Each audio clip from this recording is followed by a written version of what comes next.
Bom, vamos começar falando um pouco de qual a visão atual da ITV aí do mercado de loteamentos no Brasil, como tem sido o ano de 2023, aí as expectativas para 2024 em termos de desafios e oportunidades aí para o setor. Como que você tem visto?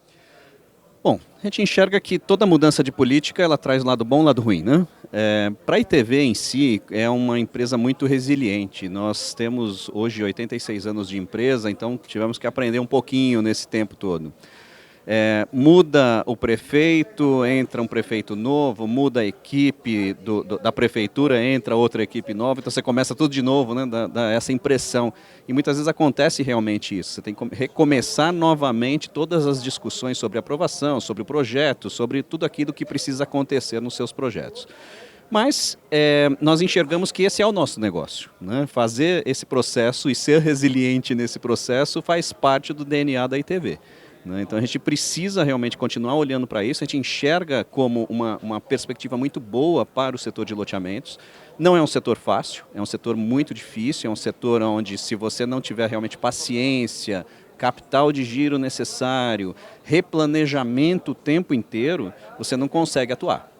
O pessoal de incorporação, a gente até brinca, né? O pessoal de incorporação vem para esse setor aqui, eles ficam um tempinho e correm.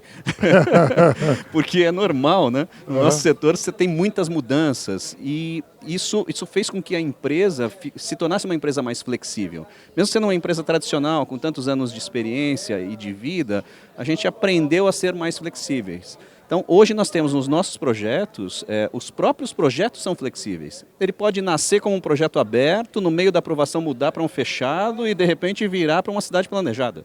Faz parte do processo, né? Até porque aprovamos também projetos muito grandes. Os prazos de aprovações com o poder público estão maiores, de uma maneira geral. E aí queria te perguntar, né, na sua experiência na ITV, também nas cidades onde vocês atuam, se vocês também sentiram essa maior dificuldade, os prazos maiores e quais estratégias da ITV para lidar com essa situação. Eu sei que você teve já uma atuação institucional através da Elo, né, em Minas Gerais, e o quanto que isso colaborou, acho que seria interessante te ouvir sobre isso. Vamos lá.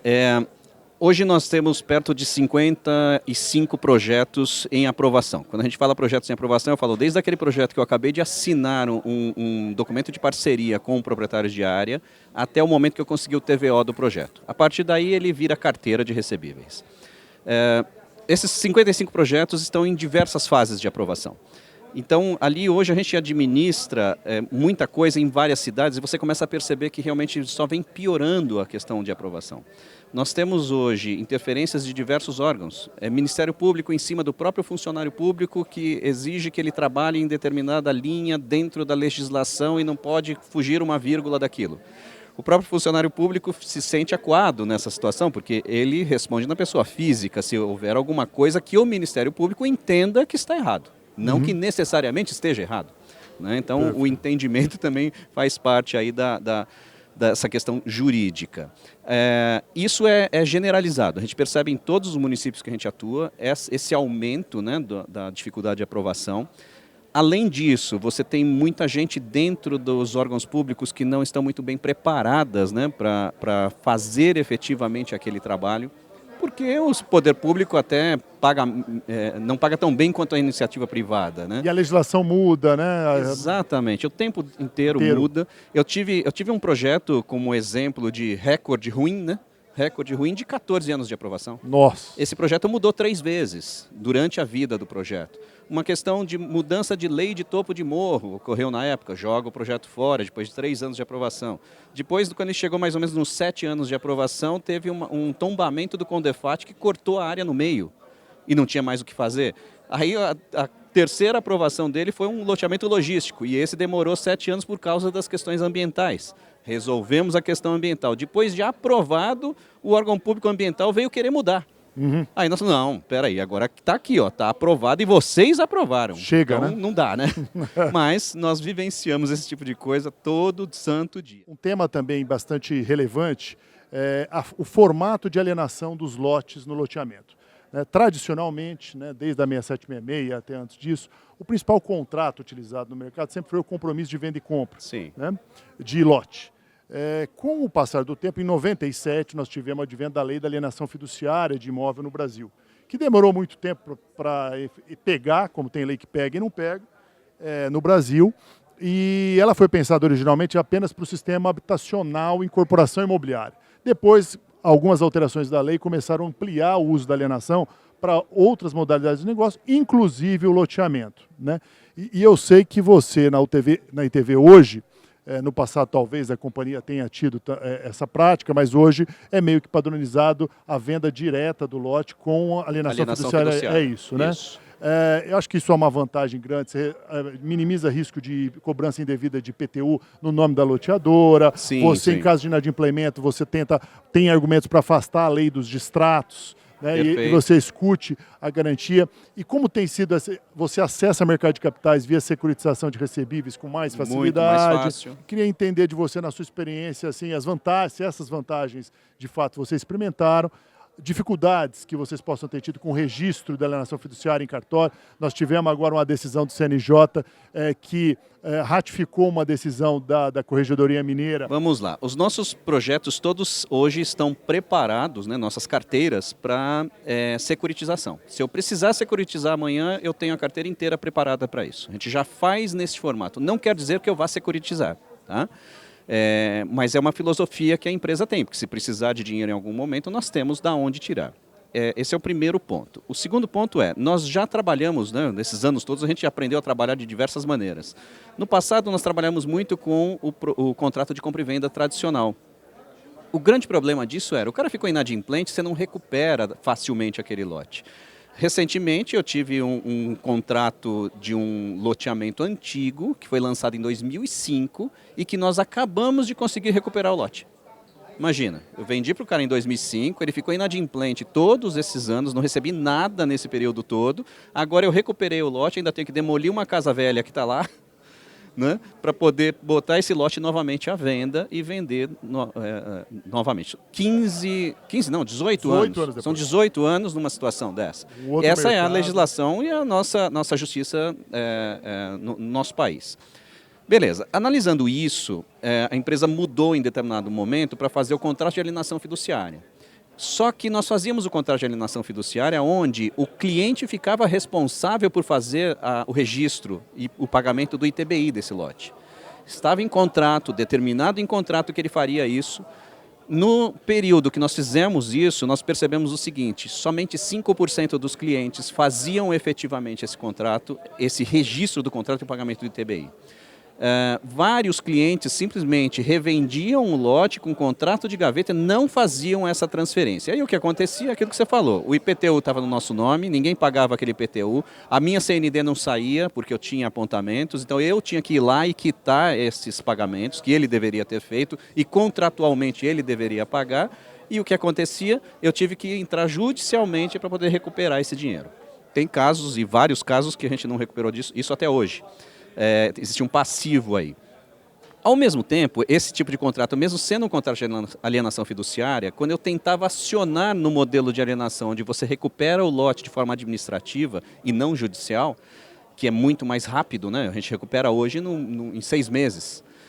A hora que batia num juiz, o juiz olhava para aquele e perguntava assim: contrato de alienação, legal, ele está registrado? Não, não está, justiça comum. Ele já despachava diretamente para a Justiça Comum e pronto, eu já entrava naquela vala comum difícil de recuperar.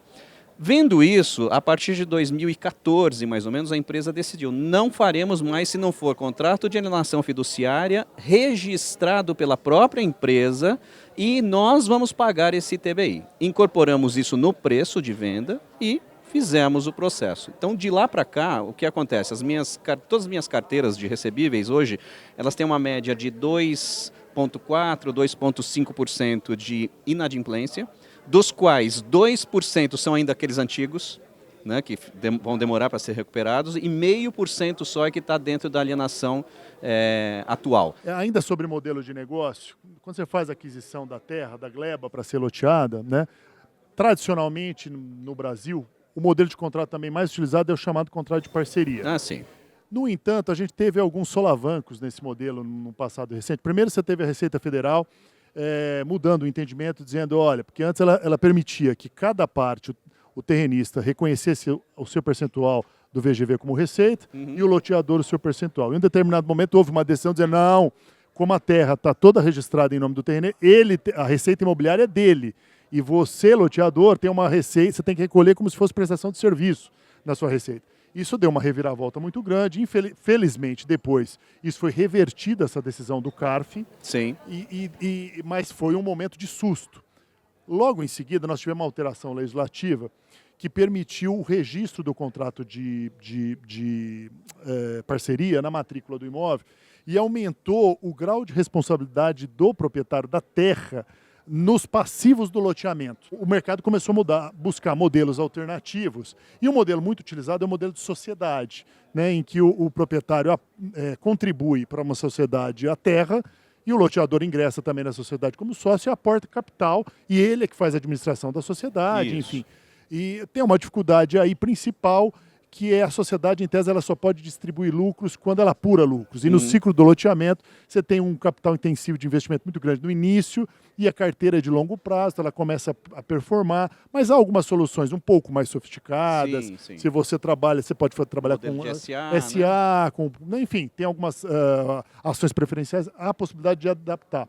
Na ITV, para aquisição de terras, vocês usam mais hoje contratos de parceria, sociedade ou outros modelos? Na realidade, nós fazemos um processo meio que completo. É meio chato isso, né? Porque é moroso, mas nós entendemos que é o mais seguro. A gente gosta muito de segurança, né? O primeiro item que nós fazemos é um contrato de parceria. Então, nós fazemos uma proposta, depois da proposta aceita, vem um contrato de parceria. Dentro desse contrato de parceria já determina todo o processo que vai caminhar dali para frente. Uma das coisas nós criamos para todos os nossos projetos uma SPE.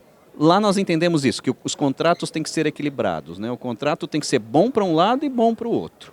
Toda vez que ele está desequilibrado, em algum momento dá um problema.